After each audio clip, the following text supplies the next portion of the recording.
नमस्कार। आदर्श विद्या मंदिर के ऑनलाइन क्लास में सभी का स्वागत है। आज हम कक्षा 10 के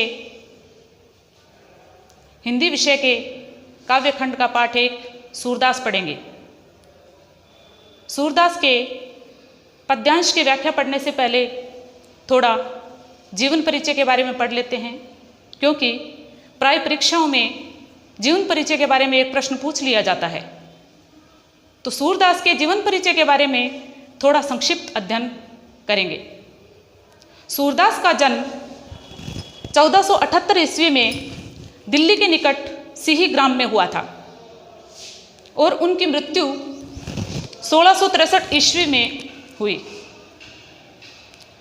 सूरदास के जन्म अंधे होने के बारे में अभी मैतज्ञ नहीं है। कुछ विद्वान कहते हैं कि वो जन्म से अंधे थे, कुछ विद्वान कहते हैं कि वो बाद में अंधे हुए। इसलिए साहित्य में अभी तक उनके जन्म अंधे होने के बारे में मैतज्ञ नहीं है। एक बार कहा जाता है कि अंधे होने के कारण वो एक बार अंधकूप में गिर पड़े। कुछ समय पश्चात उसमें पड़े रहने के बाद भगवान श्री कृष्ण ने उनको साक्षात दर्शन दिए और उसके बाद ही वो बाहर आ पाए। और उसी घटना के बाद में वो श्री कृष्ण को अपना आराध्य देव मानने लगे थे। सूरदास अपने काव्य में वात्सल्य के सम्राट कहे जाते हैं। उन्होंने सूरदास के बाल लीलाओं का वर्णन बहुत ही सुंदर ढंग से किया है। सूरदास की उपलब्ध कृतियों में से सूर सागर, साहित्य लहरी और सूर सारावली है। उन्होंने वात्सल्य का जितना सुंदर वर्णन किया है, अन्य किसी कवि द्वारा करना मुश्किल है। अब हम सूरदास के पद 1 की व्याख्या पढ़ेंगे। सूरदास के इस पद्य में भगवान श्री कृष्ण और राधा के प्रथम मिलन का वर्णन किया गया है। जैसा कि हम जानते हैं कि जब कोई व्यक्ति किसी से पहली बार मिलता है तो उसका परिचय पूछता है, नाम पूछता है, कहाँ रहने वाली हो, स्थान पूछता है, उनके पिता का नाम पूछता है, आदि आदि। तो प्रस्तुत पद्यांश में राधा और कृष्ण के प्रथम मिलन का बहुत ही सुंदर वर्णन किया गया है। भगवान श्री कृष्ण राधा से पहली बार मिल रहे हैं और उनसे परिचय के तौर पर क्या क्या बातें पूछते हैं, उसी का इस पद्यांश में सूरदास जी ने बहुत ही सुंदर वर्णन किया है। तो हम पद्यांश की व्याख्या देखेंगे। बूझत श्याम कौन तू गोरी।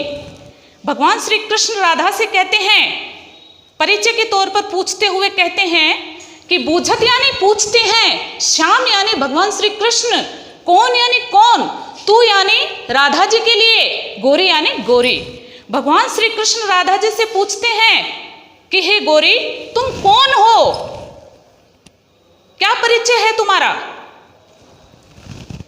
कहाँ रहती काकी है बेटी, देखी नहीं कबहू ब्रज खोरी। खोरी यानी गली।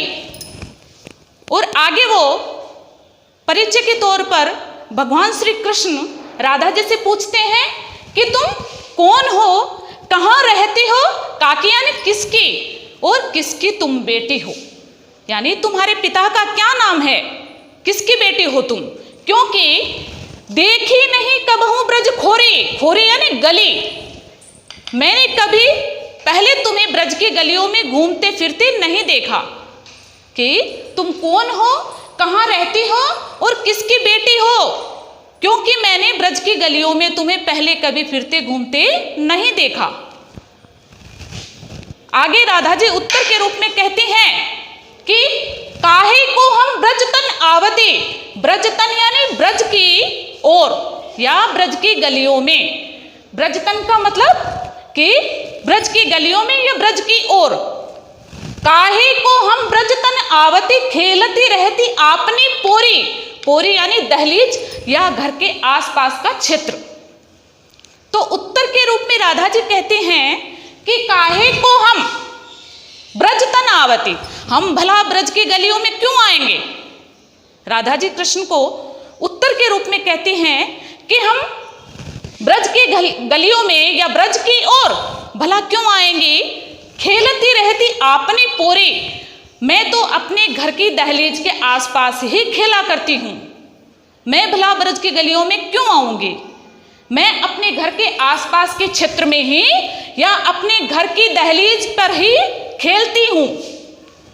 फिर राधा जी कह रही हैं कि सुनती रहती स्त्रवननी नंद डोठा, कि करत फिरत माखन ददे चोरी। राधा जी कहती है हाँ, मैं ब्रज की गलियों में नहीं आती हूँ, फिर भी स्त्रवनी यानी कानों से, स्त्रवननी कानों से, हाँ सुनती रहती, अक्सर सुनती रहती हूँ। ये मैंने अक्सर मैं सुनती रहती हूँ, अपने कानों से मैंने सुन जरूर रखा है कि नंद का ढोटा, एक नंद का बेटा है जिसका नाम कृष्ण है, और वो करत फिरत माखन दधी चोरी, ब्रज की गलियों में माखन और दही की चोरी करता हुआ इधर उधर घूमता है। राधा जी कहती हैं कि मैं भला ब्रज की गलियों में क्यों आऊंगी, क्योंकि मैं तो मेरे घर के दहलीज के आसपास खेलती रहती हूँ, लेकिन अक्सर सुना करती हूँ अपने कानों से। मैंने अपने कानों से इतना अवश्य सुन रखा है कि एक नंद का बेटा है जिसका नाम भगवान श्री कृष्ण है, और वो ब्रज की गलियों में माखन और दही की चोरी करता हुआ इधर उधर घूमता रहता है। तभी वापस भगवान श्री कृष्ण राधा जी से कह रहे हैं कि तुमरो कहाँ चोरी हम ले हो, खेलन चलो संग मिली जोरी। तो भगवान श्री कृष्ण कह रहे हैं कि तुमरो कहाँ चोरी हम ले हो। हाँ, मानता हूं कि मैं चोर हूं, माखन और दही की चोरी करता हूं। तुमने राधा अवश्य सुन रखा है कि मैं चोर हूं और ब्रज की गलियों में दही और माखन की चोरी करता हूं, लेकिन मैंने तुम्हारा भला क्या चुराया। तुमरो कहाँ चोरी हम ले हो, मैंने तुम्हारा ऐसा क्या चुरा लिया जो तुम मुझे चोर कह रही हो। राधा, मैंने तुम्हारा क्या चुराया है। हाँ, खेलन चलो संग मिली जारी, कोई बात नहीं, चलो उस बात को भूल जाओ और हम दोनों एक दूसरे के साथ खेलते हैं। सूरदास प्रभु रसिक शिरोमणि, बातने भूरी राधिका भोरे। सूरदास जी कहते हैं कि मेरे प्रभु भगवान श्री कृष्ण जो हैं रसिक शिरोमणि हैं, बहुत ही चतुर और अपनी बातों में बहका लेने वाले हैं, जिन्होंने भोली भाली राधिका को, राधिका भोरी, भोली भाली राधिका को अपनी बातों में बहका लिया है, और राधा बहक जाती है और राधा और कृष्ण दोनों एक दूसरे के साथ खेलने चले जाते हैं।